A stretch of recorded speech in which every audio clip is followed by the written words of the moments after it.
Israel যুদ্ধবিরতি চুক্তি লঙ্ঘন করে পশ্চিম তীরে হামলার জেরে জিম্মি মুক্তি স্থগিতের ঘোষণা দিয়েছিল হামাস।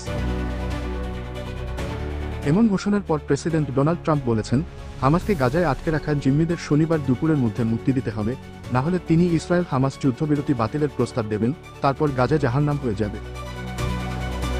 11 ফেব্রুয়ারি এক প্রতিবেদনে সংবাদ মাধ্যম ফ্রান্স-24 এ তথ্য জানায়।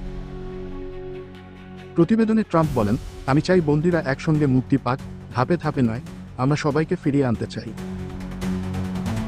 গত 4 ফেব্রুয়ারি ওয়াশিংটনে ইসরায়েলের প্রধানমন্ত্রী বেনিয়ামিন নেতানিয়াহুর সঙ্গে বৈঠকের পর এক ঘোষণায় ট্রাম্প গাজার 22 লাখ ফিলিস্তিনিকে পুনর্বাসিত করার প্রস্তাব দেন। ফিলিস্তিনিদের গাজায় ফিরে আসার অধিকার থাকবে কিনা এমন প্রশ্নের উত্তরে ট্রাম্প বলেন, না, তাদের তা থাকবে না, কারণ তারা আরও ভালো আবাসন পাবে। তবে ইসরায়েলের আরব প্রতিবেশী মিশর ও জর্ডান মনে করছে, ফিলিস্তিনিদের তাদের ভূমি থেকে স্থানান্তরের যেকোনো পরিকল্পনা অঞ্চলে অস্থিতিশীলতা সৃষ্টি করবে। News today BD.